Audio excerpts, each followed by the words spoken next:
permettez-moi de vous souhaiter, au nom du coordonnateur du bureau sous-régional de la FAO pour l'Afrique centrale, M. Elder Mouteya, la bienvenue à notre siège à l'occasion de la célébration de cette journée internationale de lutte contre la pêche illicite, non déclarée, non réglementée.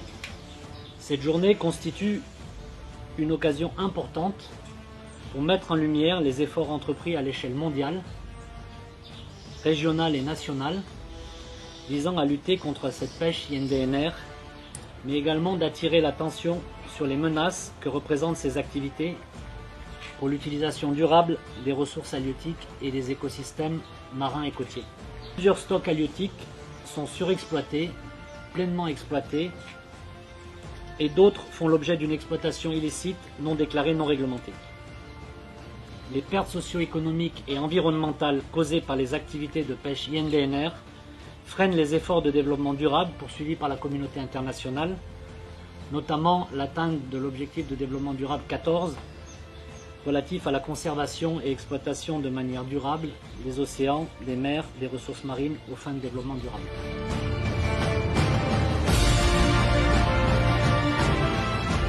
Au niveau d'un balcon, on peut facilement installer soit un bac ou deux pour produire non seulement des poissons mais des plantes. C'est ce qu'on appelle l'aquaponie. On voit bien qu'il y a deux orifices. Donc on ne rate pas. Il n'y a pas photo. Allez, voilà, hop, et ben c'est bon. On est contraint par la nature. On peut faire ce qu'on veut.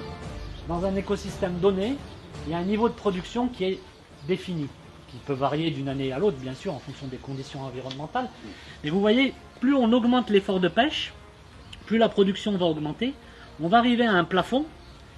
Et malheureusement, qu'est-ce qui se passe? C'est que si on continue d'augmenter, donc s'il n'y a pas un système de gestion qui permet de limiter l'entrée du nombre de bateaux dans la pêcherie, eh ben, on va dégrader le stock et la production va diminuer. Pour un pêcheur, certains trouvent ça difficile pour acquérir un permis de pêche. Donc c'est-à-dire qu'il n'a pas de moyens, il est obligé de pratiquer cette pêche illicite. Donc l'un des premiers impacts serait la disparition de certaines espèces. Les écosystèmes aquatiques seront très troublés vu la disparition de plusieurs espèces aquatiques. Les pêcheurs ne sont pas tricheurs parce que ce sont des pêcheurs. Ils deviennent tricheurs parce qu'il y a une compétition de plus en plus importante sur une ressource qui devient de plus en plus rare.